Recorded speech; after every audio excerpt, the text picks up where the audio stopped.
Hello and welcome to this lecture on object-oriented programming. Okay, in this lecture we're going to learn about what object-oriented programming is, how to use it, and some very basic examples of that. Okay, so let's open up the script editor and get started. So in your viewport, press and hold the spacebar. Okay, go down to Panel and Script Editor.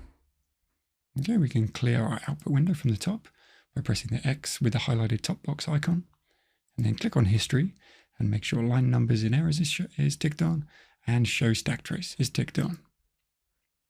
So, what is object-oriented programming? Well, object-oriented programming is a programming paradigm that emphasizes the use of objects, which are instances of classes, to represent and manipulate data. In Python, as in most other modern programming languages, everything is an object, including integers, strings, and functions. A class is a blueprint or a template for creating objects. It defines the attributes which represent the data and methods, the functions and functionality that objects have. So, for example, a car class might have an attribute like color and model, and methods like drive and stop. To use the class, you create an instance of it, also known as an object, and you can then access the object's attributes and methods using dot notation. So for example, if you create an instance of car, or of the car class called myCar, you could access its color attribute like this.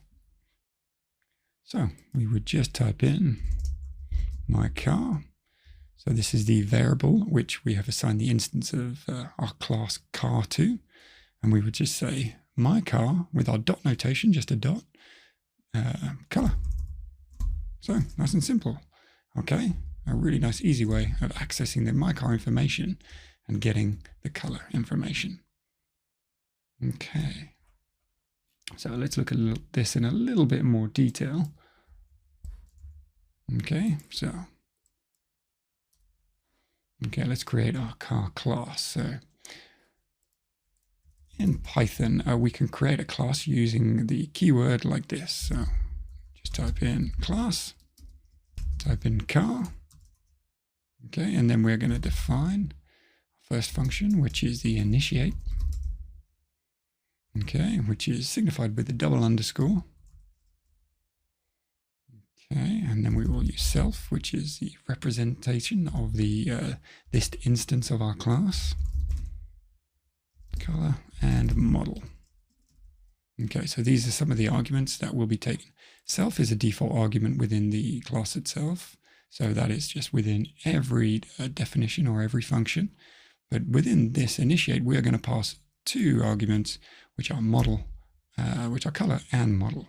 So now we will take that self, so take the class, okay, and add self.color equals color. So the past information here has now been assigned to this class, to the attribute, or to the, essentially to the attribute, to the variable of this class. Okay, color. So now let's do the same for model.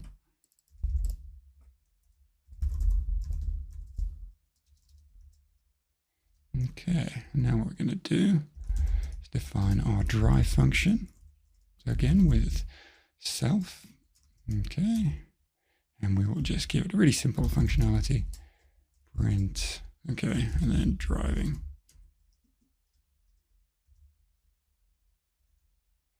And so we'll call our next function stop, which again takes the default argument of self, and we just put stopping.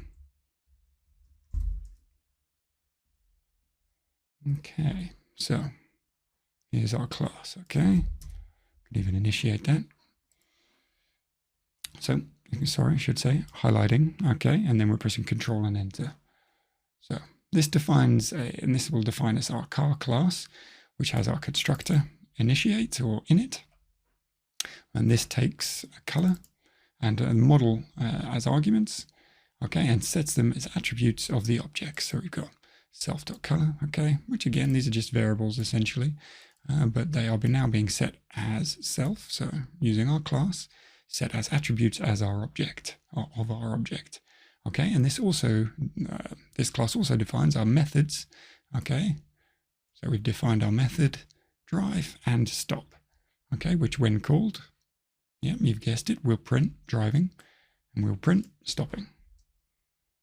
So, okay, to create an instance of this car class, like we discussed a minute ago, you would need to do something like this. Okay, we'll type in my_car and we will say car. Okay, creating an instance, and we'll pass it our arguments. Let's pick a blue sedan. Okay, this is going to be now our car. So we've passed it our arguments. We've got our color and our model. Okay, and we're going to create this and add this to the variable my car. Okay, so nice and simple. And now we can call all of the beauty now of Python starts to come out, and we can just quite simply use the myCar variable, which is an instance of the class car, and say myCar. Let's say get our color. So as we did the example earlier, blue. There we go. It's returned us our variable. Okay, or returned us our information that we required. Okay, let's go myCar.model. Okay, sedan. And let's say we want to call the method. So we're going to go drive, open parentheses. This is because this is a method. This is not an attribute. Okay, it comes back with driving. Okay. Now what about, okay, saying we want to go for the stop. Okay. So what happens if we highlight stop and then press Control Enter? We get stopping. Okay, this is just a very basic example of object-oriented programming in Python, but it should give you an idea of how it works. By organizing your code into classes and objects, you can create far more complex and flexible programs. Okay, thank you so much for listening, and I look forward to seeing you on our next video where we will go further into object-oriented programming.